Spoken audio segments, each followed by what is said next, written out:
où nous sommes et comment les choses évoluent et comment les choses marchent. Et je bénis le Seigneur parce qu'on avait affaire à un véritable prophète. Alléluia. Il a insisté sur les points. Et surtout à l'école du ministère, il a insisté sur des points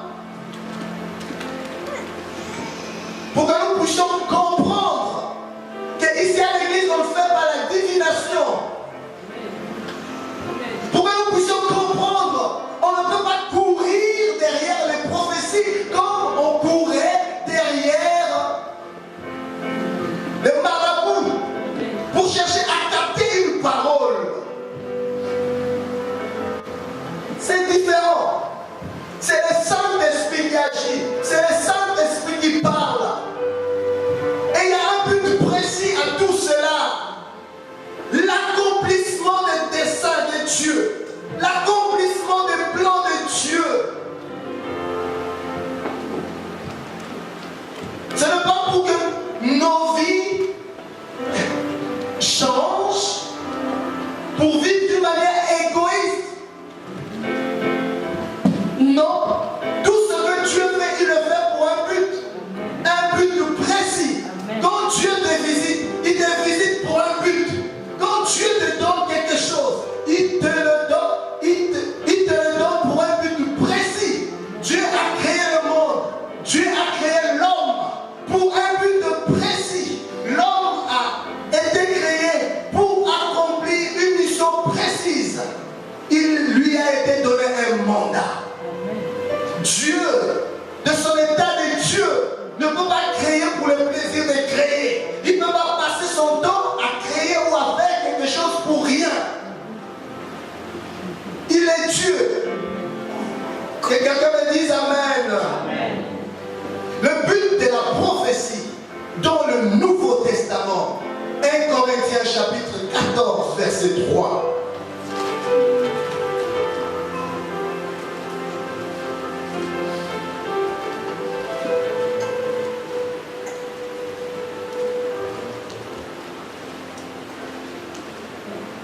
La Bible me dit ceci,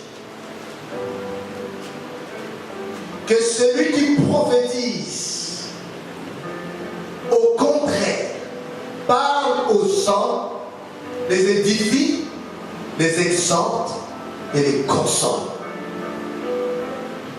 Amen. Je reprends. Que celui qui prophétise, au contraire, parle aux saints, les édifie, les exhorte et les console. Ici, nous voyons trois buts. Édifier, exhorter et consoler. La prophétie dans le Nouveau Testament a pour but d'édifier, d'exhorter et de consoler. Dans son degré supérieur, quand la prophétie vient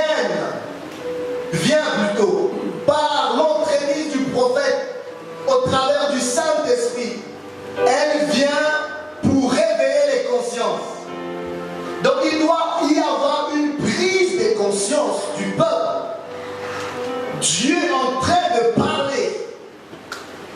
Quand la prophétie vient, c'est pour montrer le cap, tracer une direction. C'est un signe de changement.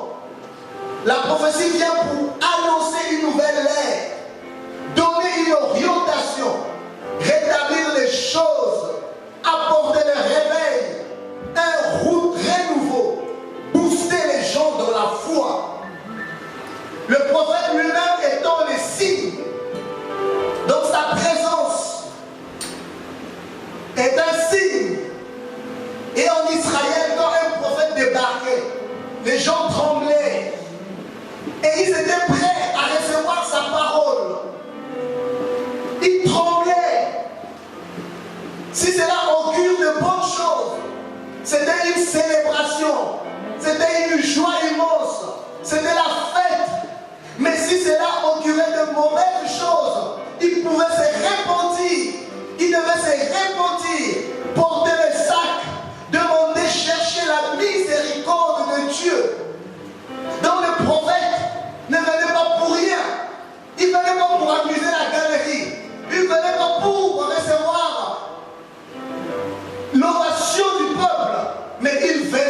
parce que le prophète est la bouche de Dieu. Il venait avec une parole précise, donner une orientation.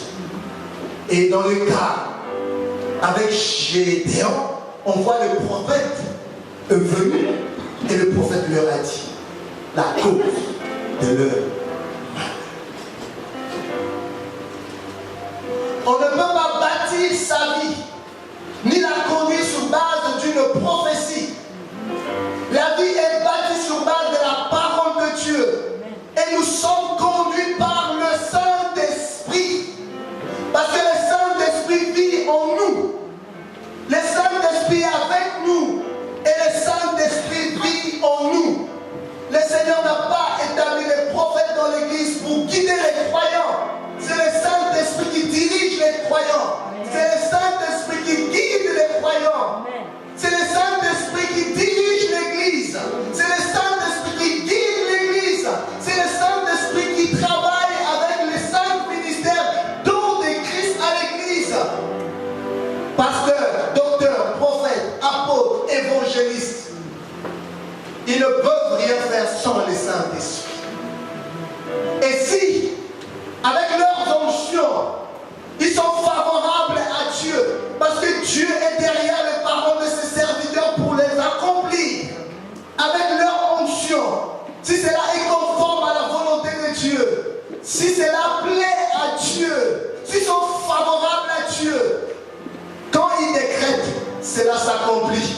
Et on voit comment la divinité se manifeste dans l'humanité. Quand l'onction est à l'œuvre, Dieu est au contrôle de tout. Et il y a des choses qui se font. Il y a des miracles qui s'opèrent. Voilà pourquoi il dit, je suis derrière les paroles de mes serviteurs pour les accomplir. Le Nouveau Testament ne dit pas que ceux qui sont conduits par les prophètes ou par les prophéties sont fils de Dieu. Ceux qui sont conduits par le Saint-Esprit. La prophétie, les dons ne peuvent pas conduire l'église. On ne peut pas fonder une église sur base d'une prophétie. Faux. Nous n'avons pas à chercher des prophéties pour conduire notre vie. La prophétie de Dieu amène ce qui va se faire. Dieu met en place. Donc, cela vient pour annoncer ce qui va se mettre en place dans un avenir proche ou lointain. Dieu parle, il révèle. Et de fois, on peut te révéler certaines choses de ton passé pour que tu mettes de l'ordre dans ta vie. Amen. Alléluia. Amen. La prophétie consiste aussi à révéler les choses spirituelles. Dans l'Ancien Testament, le Saint-Esprit n'habitait pas dans le peuple de Dieu. Il ne se reposait pas sur eux. Il y avait une catégorie de personnes, des rois, des prophètes et des sacrificateurs et aussi des juges. L'Esprit venait sur eux, l'onction était sur eux pour qu'ils puissent accomplir le travail que Dieu leur confiait.